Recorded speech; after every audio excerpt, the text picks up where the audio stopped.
कुछ कुछ कार्यक्रम करते रहते हैं भारत नेपाल के संबंधों पर। और भारत नेपाल के सीमाई इलाके से सांसद हैं और एक दिलचस्प बात इन्होंने वाकया सुनाया। बोले कि जब हम इस दिशा में कुछ कुछ करते हुए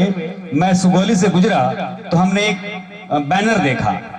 सुगौली संधि महोत्सव, सुगौली संधि समारोह का एक बैनर देखा। उस बैनर पे कोई एक फोन नंबर देखा, फिर उस फोन नंबर के जरिए ये हम तक पहुंचे, हमारी टीम तक पहुंचे। शिवेश जी से मुलाकात हुई और फिर इन लोगों ने हमें फोन किया कि हम लोग जुड़ना चाहते हैं। फिर एक दिन ऐसा हुआ कि हम साहब एक ही साथ एक ही ट्रेन से दिल्ली से आए और हम मिले। मुलाकात हमारी पुरानी नहीं है, लेकिन पहली मुलाकात में ही हमको लगा कि एक आदमी एक उद्देश्य के प्रति कितना जागरूक है, कितना अपने टारगेट में कितना विचारवान है कि एक छोटी सी जगह से गुजरता है, गुजरते हुए एक बैनर देखता है, बैनर देख के उस आदमी को ढूंढता है, तलाशता है, क्योंकि वो अपना रास्ता वहां ढूंढता है। वो देखता है कि हमारा रास्ता क्या है, हमको कहां जाना है। तो मैं शाह साहब से अनुरोध करता हूं कि वो आए, मंच पर आए और डायस पे, और उन्होंने जो सुगौली संधि को लेकर के अपनी दो शब्द कहें।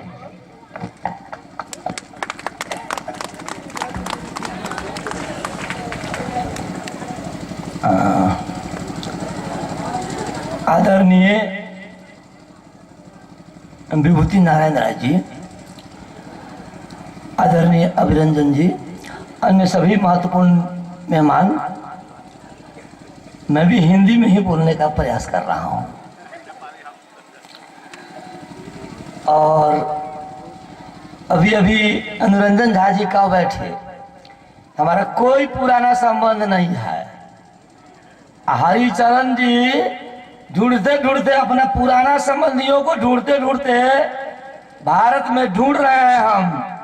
कि हमारा पुराना संबंधी से क्या मरवा हो, क्या करता नहीं रहुआ लोग सा, हमारा के छोड़ दे नहीं रहुआ सा। अंग्रेज लोग बुझा दिलक ओकरा के जे Terai is given to Nepal and the Nepalese king to occupy like a cow field, grass field, grass for the cows, a field of grass for the cows। ऐसा अंग्रेजों ने लिखा है कहीं पर कि अंग्रेज और गोरखाओं के बीच, भारत के और नेपाल के बीच नहीं, श्रीमान east India company British India के साथ जो लड़ाई हुई थी नेपालियों का, गुरखाओं का, उसमें हमारे नेपाल की भूमि को हारा हुआ माना जाता है।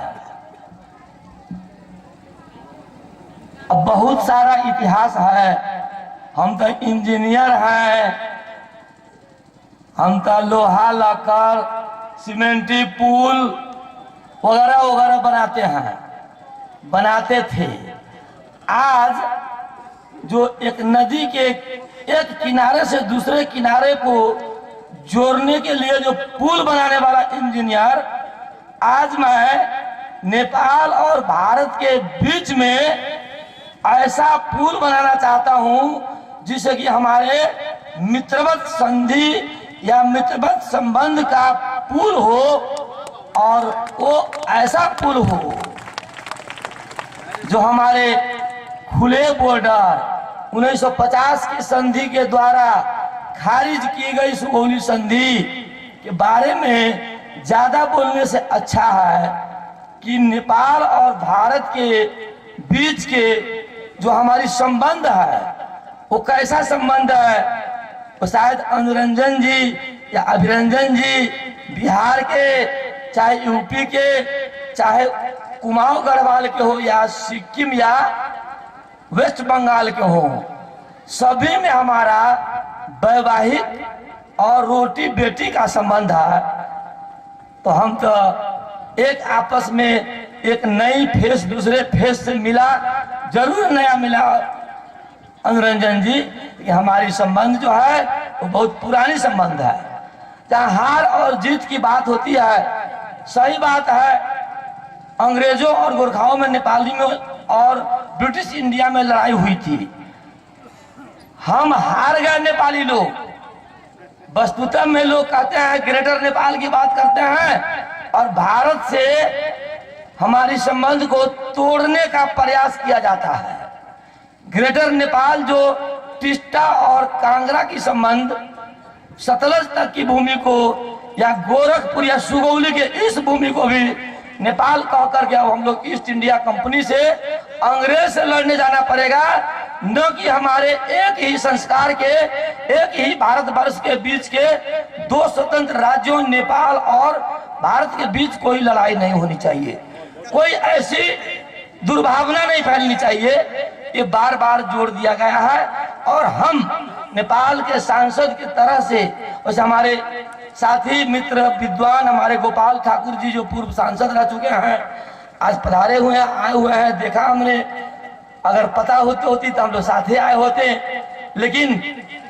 हम अपने नेपाल भारत सीमा परिवार के तहत, मैं यहाँ पर मेरे जनरल सेक्रेटरी आए हुए हैं पार्टी के, दीपक राज पांडे जो पहाड़ से हैं, जो काठमांडू के उत्तर से हैं, और हम लोग मिल करके तमाम नेपाल के विकास के खातिर,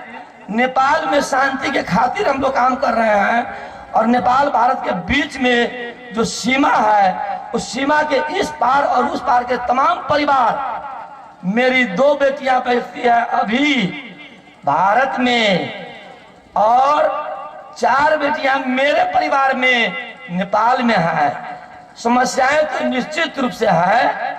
नेपाल में कुछ, और उसके लिए लोकतंत्र के दावेदार ही नहीं, लोकतंत्र के प्रफुल्ल और लोकतंत्र की ये धरती जो भारत की भूमि से ही हम लोग कहते आए हैं, नेपाली जनता दल हम लोग ये कहते आए हुए हैं कि 7 समुद्र पार से अगर मार्क्सवाद लेनिनवाद, अगर इस धरती पर नेपाल पर कम्युनिस्ट की शासन आ सकती है, और यदि हिमालय के उस पार से, चाइना से अगर माओवादियों की सिद्धांत और दृष्टिकोण भारत से नेपाल में शासन कर सकती है, तो हम तो खुले हवा अंबेडकर की दृष्टिकोण, जयप्रकाश नारायण और राम मनोहर लोहिया की दृष्टिकोण, कर्पूरी ठाकुर का दृष्टिकोण, हमारे तमाम भारत के तमाम जो है सो फ्रीडम फाइटर्स का दृष्टिकोण, महात्मा गांधी का दृष्टिकोण नेपाल में क्यों नहीं चल सकता है। इसीलिए हम नेपाली और भारतीय सभी, अब हमको तो न लगता है कि हमारा बीच में दोनों बॉर्डर है, लेकिन बॉर्डरवा तो है, तो अब क्या करें, बॉर्डरवा है तो नेपाल में हम हैं। अब देखिए भोरे उठते हैं अपना गांव में बॉर्डर पर घर है, अब जैसे भोरे उठते हैं सवेर में, चले जाते हैं वही पार के लोग सके जो बात बतियाने, वही पार के लोग सब यही पार बतियाने चले जाते हैं। हमको तो समझ में नहीं आता जी बॉर्डरवा कौन बना दिया, लेकिन हम नेपाल के नागरिक हैं और नेपाल में जन्म लिए हैं, तो निश्चित रूप से हम नेपाली के लिए काम करेंगे और वो तमाम नेपाल के ऊपर में हम काम करेंगे, तमाम नेपाली के विकास के लिए, तमाम ये स्वाधीन राष्ट्र नेपाल के तमाम जनताओं के साथ विकास के लिए हम काम करेंगे। हमारा धर्म बनता है, हमारी जन्मभूमि यहाँ है, मैं मेरे जन्मभूमि के अभी जो वर्तमान सीमा है मेची और महाकाली, उसमें हम शांति बनाए रखें, हम भारत से मित्रवत बनाए रखें। और हाल ही में बहुत चर्चित जो है सो ये 6 महीना का नाकाबंदी का बात हो रहा था, मैं नहीं आया नाकाबंदी में, मेरी पार्टी बॉर्डर पर नहीं आई, मैं गांधीवादी, मैं मानवतावादी, मैं लोहियावादी, मैं अम्बेडकरवादी, मैं सामाजिक न्यायवादी, इसलिए मैं नेपाल में ऐसा कोई मानवतावाद का हनन होते मैं नहीं देखना चाहता था। इसीलिए मैं अपनी बात को, नेपाली जनता दल के तमाम सिद्धांतों को, मधेश को निश्चित रूप से अधिकार मिलना चाहिए, इसके लिए संविधान सभा में, संसद में मैं पूरी की पूरी अपनी अधिकार के लिए आवाज लगाया और मैंने अपने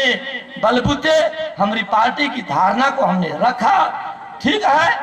बहुमत तो उसके साथ में है, बहुमत जिसके पास में है वो संविधान निश्चित रूप से बनाएगा। हमारी नेपाली जनता दल की, हमारी चक्का छाप की जिससे बहुमत हो जाएगी, मैं संविधान को बदल दूंगा, 2/3 के बीच में मैं संविधान को परिवर्तन कर दूंगा।